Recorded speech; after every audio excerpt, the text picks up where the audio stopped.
Korere, muda wako umeisha. Mheshimiwa Junet.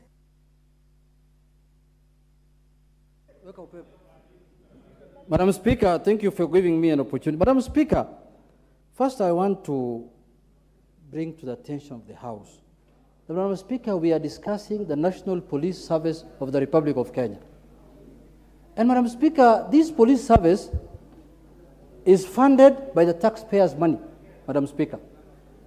And their allowances and their salaries are paid by Kenyans who are taxpayers, Madam Speaker.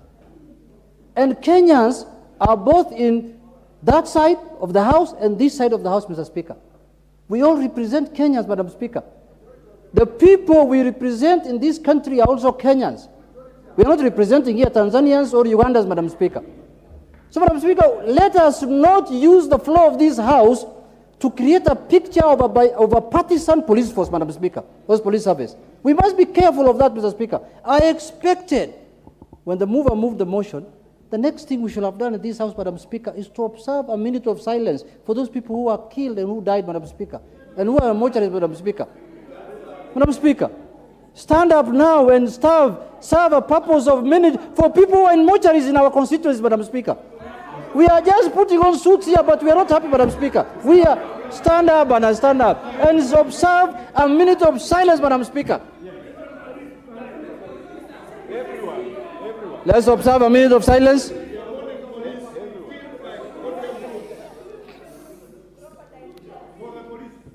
Order members, take your seats. Thank you very much. Take your seats.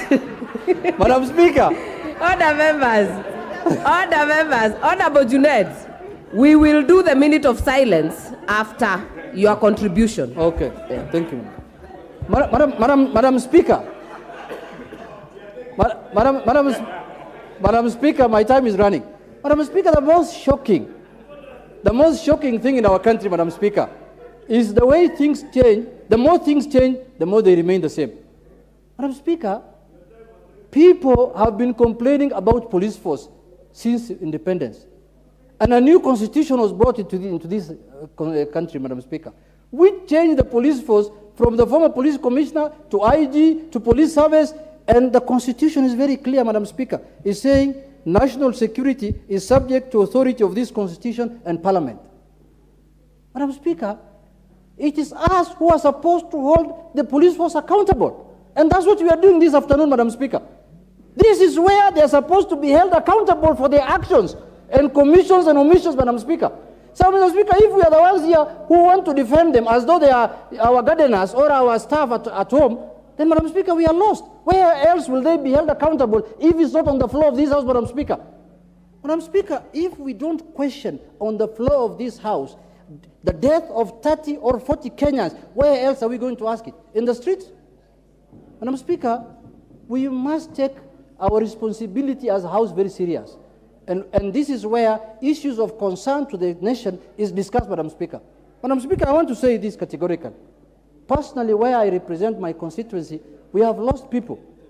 And I don't think we have lost these people in the right way. They have died death which was not theirs, Madam Speaker. Madam Speaker, I was listening to Honorable Bokose. He said some of the people who were shot from the back. I want to tell you that those people were shot because they were running away from the police. So when you're running away, it is your back that faces the police. It's not your face. When you face them and then they put a tear gas on your face, you run away. When you run away, they shoot you on the back. That is how they died, Madam Speaker. Madam Speaker, let me proceed. Madam Speaker, let me ask you something. What is out of order, Honorable Bokose? Thank you, Madam Speaker. Madam Speaker, the Honorable Junet has, I don't know whether you are being distracted when he was making this allegation. Which allegation? That I said the police, the people who were shot from the back. It was Honorable Buyu in her statement that said they were shot from the back. What I said is that if they were shot on the back, it means, and we saw clearly that the demonstrators were throwing stones, meaning the people who shot them were the ones behind them, not the ones who are in front. Madam Speaker, let me proceed. Madam Speaker, my time is gone. Honorable Junet, please proceed. Madam Speaker, In all these demonstrations, I'm giving you, in all these demonstrations, Madam Speaker, in all the demonstrations that happen in the country, I have not seen any recorded death of stones. There is nobody who has been killed because of throwing stones. People have been killed because of bullets. Who owns bullets? Is it the public or the police? Madam Speaker, I want to be informed by Honorable Millie. She has something to inform me. Madam Speaker, with your indulgence. Honorable Millie Odhiambo.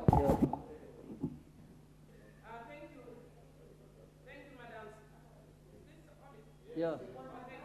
Thank you, Madam Speaker, for giving me this opportunity. Madam Speaker, I wish to inform Honorable Junet Mahamend that there are actually videos going around that it is very clear that the gunshots were coming directly from the police, those in uniform and those without, and there were police who we can actually see their faces clearly. Point of order. What is your point of order, member for?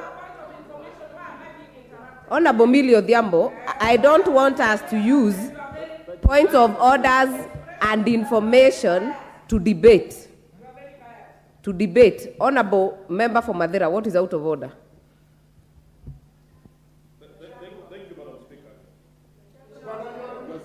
Thank you, Madam Speaker. Madam Speaker, on Order 91, which requires a member to substantiate, I believe Honorable Junet is out of order when he says that those who were shot by police officers. Order, members. Madam Speaker, order, members. It has order, Honorable Amombi. In fact, what you're debating, Honorable Junet was right to actually quote Honorable Pukose, and Honorable Pukose has put his information proper, because Honorable Rosa had made some allegations, same as Honorable Pukose, and it has been cleared. So let Honorable Junet finish. Yeah. Madam Speaker, a lot of my time has been... Madam Speaker, let us agree on one thing as a nation. If we don't want Article 37 of the Constitution, let us do a constitutional amendment and we repeal it, so that we don't need it. But so long as that article in the Constitution, Madam Speaker, that article, people must be allowed to exercise their freedoms and their rights under the Article 37. Madam Speaker, Madam Speaker, when you go to Article 239, it's very clear, national security organs, in performing the functions and exercising the powers of the national security agents, and every member of the national security organs shall not, one, act in a partisan manner, Madam Speaker. We cannot have a partisan police service, Madam Speaker. That cannot happen in this country, over our watch as members of this House. Secondly, Madam Speaker, further any interest of any political party. If Kenya Kwanza wants to advance their agenda, let them have, like KANU, let them have Kenya Kwanza goons and youth wingers. Let them do that and use that to... You cannot use the police to propagate your agenda, Madam Speaker. That cannot happen. The police is there to protect and defend the rights of every Kenyan. And once that is lost, Madam Speaker, that is the beginning of anarchy in this country. That is the beginning of anarchy, Madam Speaker. Let us not lose that... Honorable Junet, your time is up. This next chance will go to the leader of majority. Thank you, Honorable Speaker. Maybe, Honorable Speaker, I just begin by telling the Honorable Junet that the Kenya Kwanza government has no desire